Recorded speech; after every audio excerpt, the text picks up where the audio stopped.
I am back with Leonard and Jesse Malton. They are here celebrating the publication of their new book, Family Movie Night Menus.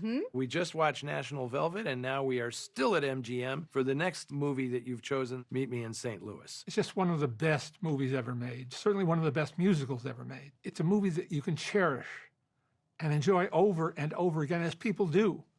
Right.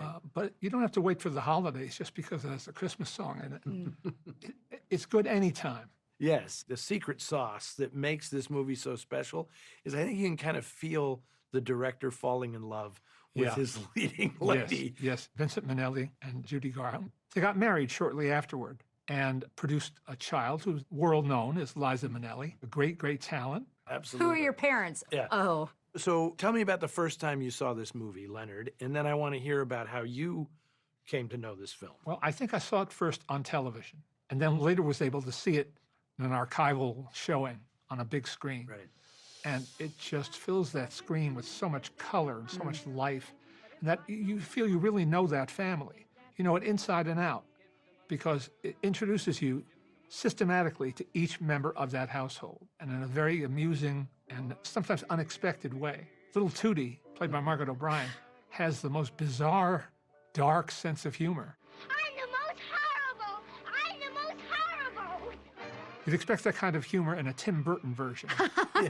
Yes. And Sally Benson, who wrote the stories about 5135 Kensington Avenue, from her recollection of her childhood in St. Louis. They appeared in the New Yorker magazine, where producer Arthur Freed first saw them and bought the rights. And he hired her to come out to L.A.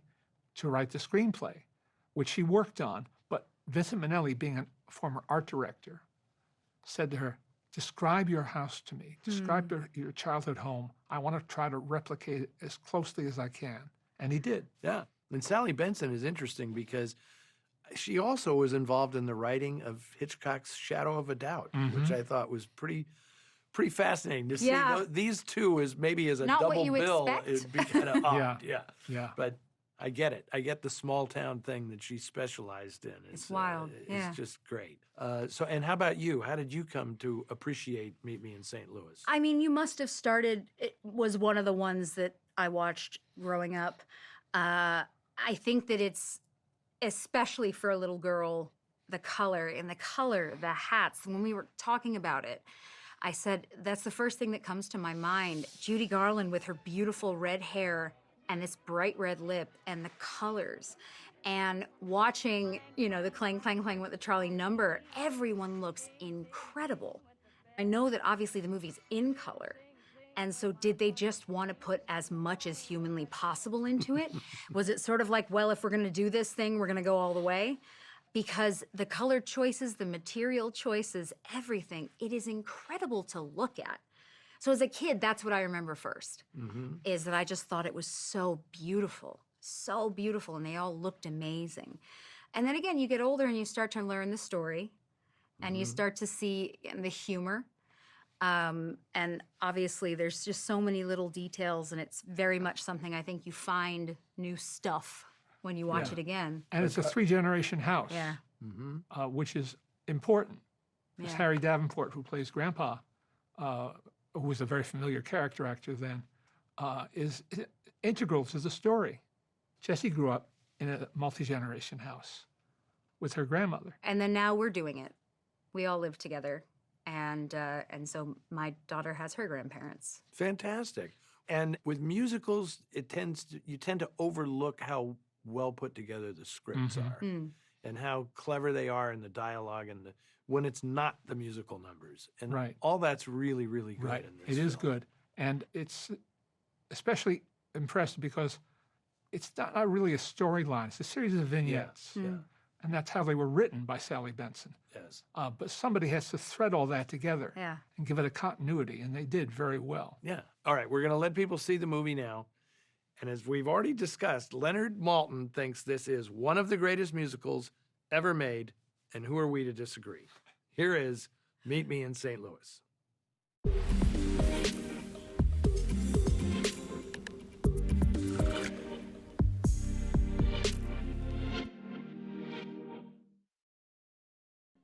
Okay, I am back with Leonard and Jesse Malton. We have just watched Meet Me in St. Louis, and I'm dying to know what you're going to make for me the next time I watch this movie. Some hickory nut cake.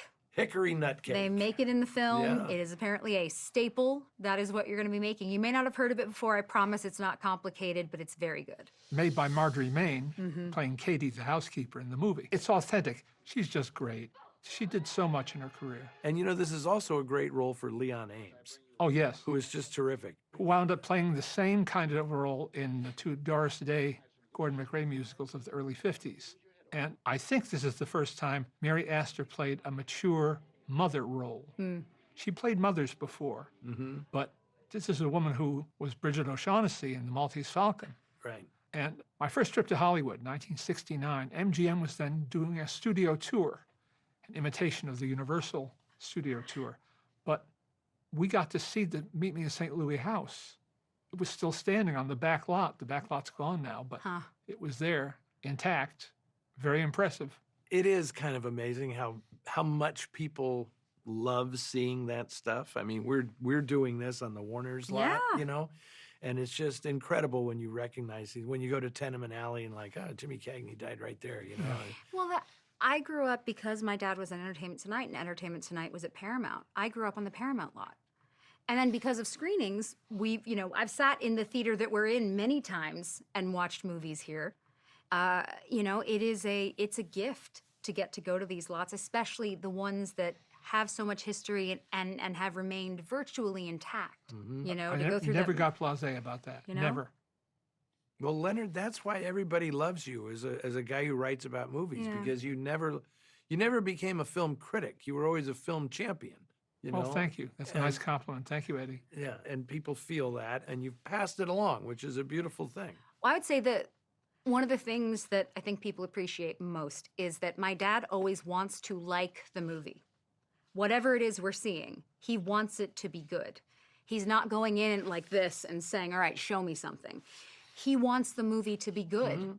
He wants it to be worth his time. He doesn't want it to be something where he leaves and says, I can't believe I wasted 2 hours. Right. So I think that attitude and that feeling is so important, you know? And again, it would be very useful with this, especially if you're going to try and share movies with your family, to sort of say, all right, I'm just going to watch this. You know, you don't even have to read his description first. Maybe you want to do that second, depending on what the film is, you know? Sit there and enjoy it and have a conversation. But that's the point of the whole experience. It's what the evening is meant to be, you know? Exactly.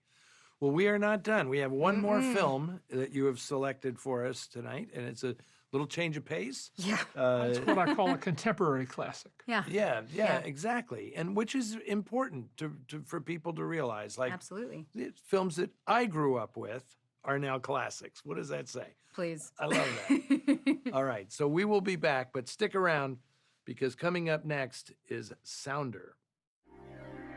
Next on TCM, Sounder, then 7 Brides for 7 Brothers, and later, The Kid. TCM's got a recipe for success tonight.